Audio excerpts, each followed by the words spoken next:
Hello dear students. तो next जो मैं आपको टॉपिक एक्सप्लेन करने जा रहा हूं वो बड़ा ही इंटरेस्टिंग है। उसका नाम है सुपर कंडक्टर। नाम है सुपर कंडक्टर। देखिए, एक फॉर्मूला हमने ओम्स लॉ में पढ़ा था। हम जानते हैं कि V is equal to I R होता है। Potential is equal to current into resistance. जानते हैं यहां से करंट इज इक्वल टू होता है पोटेंशियल अपॉन रेजिस्टेंस। सही है, इसको तो जानते हैं सब। इसमें क्या नया है? अब अगर मैं रेजिस्टेंस को जीरो कर देता हूं, something upon zero is equal to infinite, तो करंट इनफाइनाइट आ जाता है। अभी थोड़ा सा दिमाग घूमेगा। अगर मैं रेजिस्टेंस को जीरो कर देता हूं तो करंट इनफाइनाइट आ जाता है। करंट की मुझे रिक्वायरमेंट है। किसी भी इलेक्ट्रिकल डिवाइस को चलाने के लिए, इलेक्ट्रिकल एनर्जी के लिए हमें करंट की जरूरत है, रिक्वायरमेंट है। अब मैं एक ऐसा कंडक्टर बनाने जा रहा हूं, ऐसा सब्सटेंस बनाने जा रहा हूं जिसका रेजिस्टेंस जीरो हो। फायदा क्या होगा? करंट बहुत ज्यादा मिलेगा, एक्सिस में मिलेगा। रेजिस्टेंस नहीं है, रेजिस्टेंस जीरो का मतलब रेजिस्टेंस नहीं है। रेजिस्टेंस नहीं है इसका मतलब क्या हुआ? एक जगह से दूसरी जगह तक इलेक्ट्रॉन आराम से चले जाएंगे, उन्हें कोई रोकने वाला नहीं है। और रोकने वाला नहीं है तो एक बार इलेक्ट्रॉन्स जो चल गए उसके बाद तो वो अपनी भी नहीं सुनेंगे। बैटरी से कनेक्ट करने के बाद एक बार जो इलेक्ट्रॉन्स ने चलना स्टार्ट कर दिया तो वो हमेशा चलते रहेंगे, क्योंकि उन्हें कोई रोकने वाला नहीं है। तो अगर किसी तरीके से मैंने ऐसा कंडक्टर बना लिया कि जिसका रेजिस्टेंस जीरो हो, जिसके अंदर एक बार इलेक्ट्रॉन्स को चला दिया, उनको कोई रोकने वाला ना हो, तो इलेक्ट्रॉन हमेशा चलते रहेंगे और हमेशा करंट मिलता रहेगा बिना किसी बैटरी को लगाए। बस एक बार बैटरी अप्लाई कर दूंगा, बैटरी अप्लाई कर देने से, एक बार पोटेंशियल लगा देने से इलेक्ट्रॉन चल जाएंगे और उनके चलने से कोई अपोजिशन उन पे कोई लगेगा नहीं, तो वो हमेशा चलते रहेंगे, हमेशा करंट मिलता रहेगा।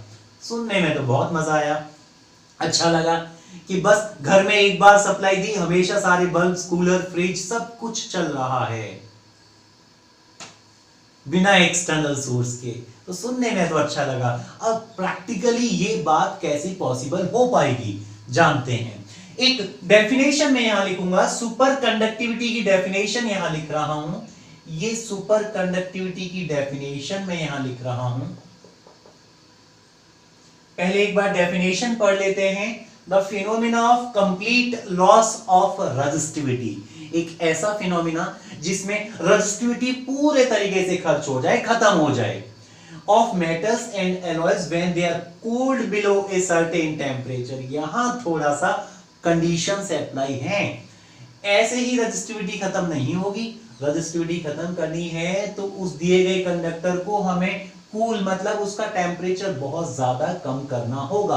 एक पर्टिकुलर टेम्परेचर से भी कम टेम्परेचर अगर हम कर देंगे तो ये फिनोमिना कहलाता है सुपर कंडक्टिविटी। मेरे पास जो मेटल है, मैं इसको टेम्परेचर कम करता गया, टेम्परेचर कम करता गया। अच्छा, ये बात आई कहां से? पहले एक बार देखते हैं। मेटल्स के लिए हमने पढ़ा था कि रेजिस्टिविटी और रेजिस्टेंस और टेम्परेचर आपस में डायरेक्टली प्रोपोर्शनल होते हैं। हाँ, पढ़ा था।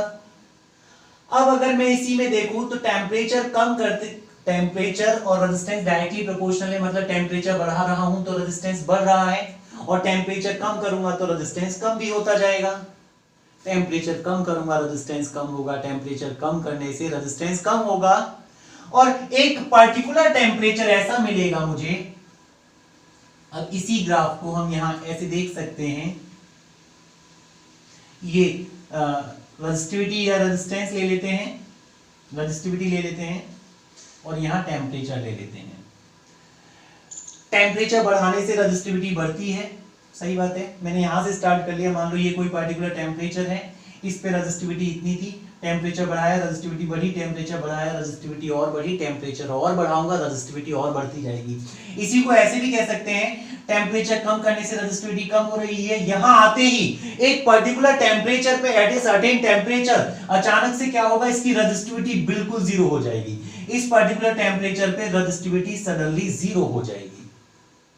देखा, इस पर्टिकुलर टेम्परेचर पे ये एक्स एक्सिस पे टेम्परेचर ले रखा था और जिस पर्टिकुलर टेम्परेचर पे रेजिस्टिविटी 0 हो जाती है, सर्टेन टेम्परेचर को, उसी सर्टेन टेम्परेचर को हम बोलते हैं क्रिटिकल टेम्परेचर और इसको डिनोट करते हैं TC से। और इसी पर्टिकुलर टेम्परेचर को हम शो करते हैं TC से, क्रिटिकल टेम्परेचर। तो आप देख सकते हैं इस पर्टिकुलर टेम्परेचर पे अचानक से रेजिस्टिविटी इसकी 0 हो जाती है और रेजिस्टिविटी का 0 हो जाना ही क्या है, रेजिस्टिविटी का 0 हो जाना ही यही जो फिनोमिना है ये कहलाता है सुपर कंडक्टिविटी। हम टेम्परेचर कम करते गए, रेजिस्टिविटी कम होती गई, एक अचानक से ऐसा टेम्परेचर हमें मिलेगा जिस पे रेजिस्टिविटी अचानक से सडनली 0 हो जाएगी और जिस पर्टिकुलर टेम्परेचर पे रेजिस्टिविटी सडनली 0 हो जाती है उसको बोलते हैं critical temperature. Now I will see the definition of critical temperature. तो क्रिटिकल टेम्परेचर की डिफाइन कर रहे हैं, the temperature at which A substance undergoes a transition, change होता है from a normal conductor, यहां तक नॉर्मल कंडक्टर था लेकिन जैसे ही इस टेम्परेचर पे पहुंचा normal conductor to superconductor, जैसे ही इस टेम्परेचर पे पहुंचा अब ये कंडक्टर सुपर कंडक्टर हो गया। क्यों? क्योंकि इसकी रेजिस्टिविटी 0 हो गई। रेजिस्टिविटी 0 हो जाने का मतलब क्या है, कोई रोकने वाला नहीं है इलेक्ट्रॉन्स को, कोई रोकने वाला नहीं है मतलब उसके अंदर इलेक्ट्रॉन्स हमेशा चलते रहेंगे, इलेक्ट्रॉन्स हमेशा चलते रहेंगे मेटल के अंदर, मतलब वो सुपर कंडक्टर बन जाता है। तो यहां पे हमने सुपर कंडक्टिविटी की डेफिनेशन पढ़ी। टेम्परेचर कम करने के बाद एक पर्टिकुलर टेम्परेचर पे सारी रेजिस्टिविटी का खत्म हो जाना सुपर कंडक्टिविटी कहलाता है। क्रिटिकल टेम्परेचर वो टेम्परेचर जिसमें नॉर्मल कंडक्टर जो है सुपर कंडक्टर में चेंज हो जाता है वो क्रिटिकल टेम्परेचर कहलाता है। ये ग्राफ मैंने यहां बना रखा है रेजिस्टिविटी और टेम्परेचर के लिए। y एक्सिस पे रेजिस्टिविटी को ले रखा है और x एक्सिस पे टेम्परेचर को ले रखा है, ये क्रिटिकल टेम्परेचर है। एग्जांपल के लिए मैं आपको बता दूं, मरकरी जो होता है, मरकरी के लिए क्रिटिकल टेम्परेचर है, मरकरी के लिए क्रिटिकल टेम्परेचर की जो वैल्यू है ये वैल्यू आप याद रख सकते हैं 4.2 केल्विन। तो मरकरी के लिए आप क्रिटिकल टेम्परेचर की वैल्यू याद रख सकते हैं 4.2 केल्विन होती है। इसका मतलब ये हुआ मरकरी को मैं ठंडा कर रहा हूं और बहुत ठंडा कर रहा हूं। ध्यान रखना 4.2 केल्विन है, डिग्री सेल्सियस नहीं, 4.2 केल्विन मतलब 0 डिग्री सेल्सियस से भी कम कर दिया, माइनस डिग्री सेल्सियस में गया, माइनस डिग्री सेल्सियस में गया और मैंने उसको ठंडा करते करते 4.2 केल्विन टेम्परेचर कर दिया। 4.2 केल्विन टेम्परेचर को डिग्री सेल्सियस में कन्वर्ट करेंगे तो माइनस का 260 या 70 के बीच में डिग्री सेल्सियस आएगा, -270 डिग्री सेल्सियस मान लो, नियर अबाउट आएगा। तो इतना ज्यादा ठंडा करने पे मरकरी जो कि नॉर्मल एक सब्सटेंस हुआ करता था, नॉर्मल एक कंडक्टर हुआ करता था, इतने कम टेम्परेचर पे वो सुपर कंडक्टर बन जाएगा। सुपर कंडक्टर बन जाएगा मतलब अब उसके अंदर एक बार इलेक्ट्रॉन जो चलना स्टार्ट हो गए उसके बाद तो वो अपनी भी नहीं सुनेंगे और हमेशा चलते रहेंगे।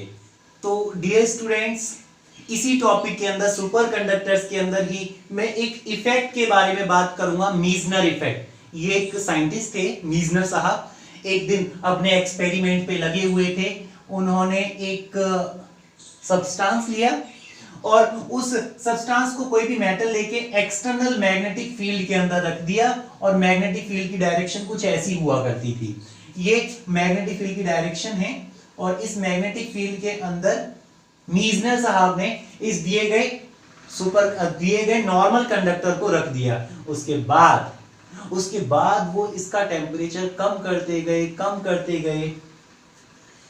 ये कंडीशन कब थी? ये कंडीशन तब थी जब टेम्परेचर जो है क्रिटिकल टेम्परेचर से ज्यादा था, बहुत ज्यादा टेम्परेचर पे, नॉर्मल टेम्परेचर पे, डेली लाइफ में जो टेम्परेचर होते हैं उस पे कंडीशन ऐसी थी। मैग्नेटिक फील्ड लाइंस जाती हुई दिख रही थी, ये नॉर्मल कंडक्टर था, कोई भी रखा हुआ था आराम से। अब जैसे ही मैं टेम्परेचर कम करता गया और टेम्परेचर जो है क्रिटिकल टेम्परेचर से भी कम हो गया या बराबर हो गया, जैसे ही हमारे द्वारा दिया गया टेम्परेचर जो है, हम जो टेम्परेचर दे रहे हैं अभी वो क्रिटिकल टेम्परेचर के या तो बराबर है या उससे भी कम कर दो। जैसे मरकरी के लिए 4.2 या उससे भी कम टेम्परेचर अगर मैं कर दूंगा तो अब ये लाइंस कैसी दिखी उनको? अब ये लाइंस उनको कुछ ऐसी दिखी। गौर देना इस बात पे, ये लाइंस कुछ ऐसी दिख रही हैं, टिल्टेड है, घूमी हुई है, कुछ अजीब सी हो गई, अलग सी हो गई है, स्ट्रेट हुआ करती थी, यहां पे इस कंडक्टर से बच के निकल रही हैं। मतलब अब ये जो कंडक्टर हुआ करता था, अब जो कि सुपर कंडक्टर बन गया है। कैसा कंडक्टर? Super conductor. क्यों?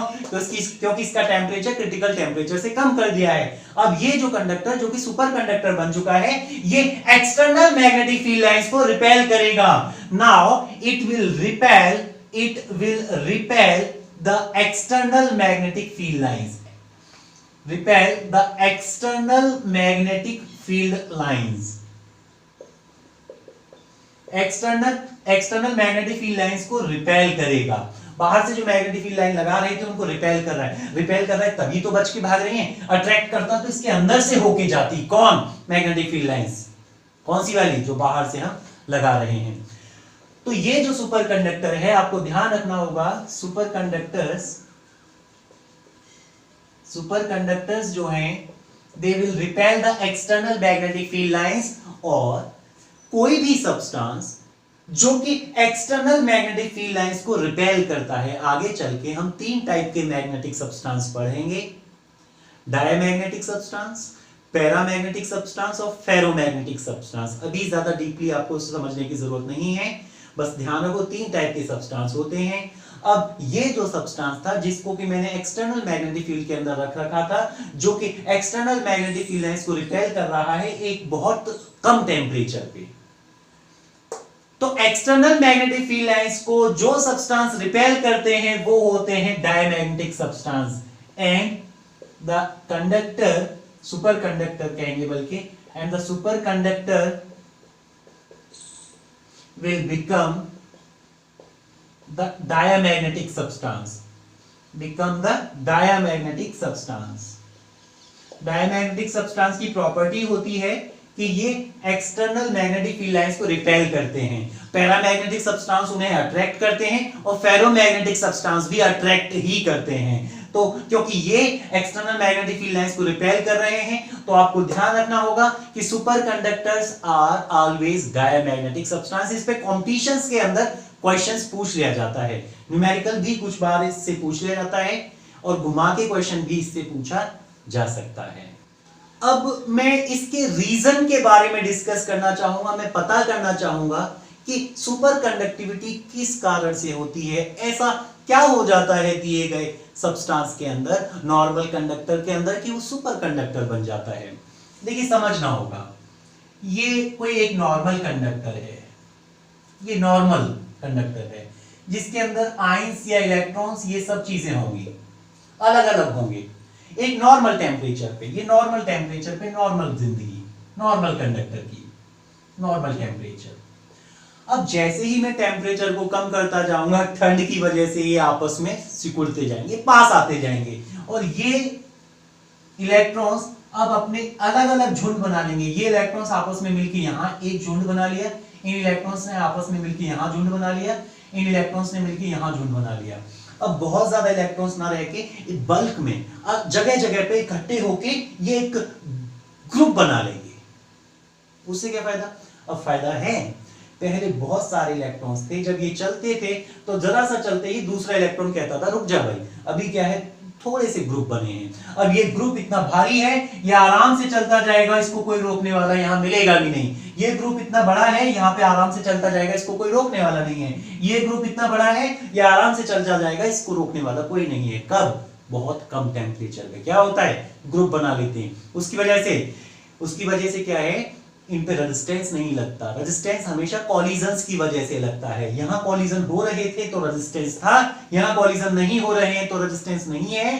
तो दिए गए सुपर कंडक्टर के अंदर बहुत कम टेम्परेचर होने की वजह से दे forms the groups, electrons and ions form A group and they travel in A group. ये ग्रुप के अंदर ट्रैवल करते हैं, जिसकी वजह से there are no collisions, और collisions नहीं होंगे तो there is less resistance या minimum resistance या zero resistance. This is the reason, cause.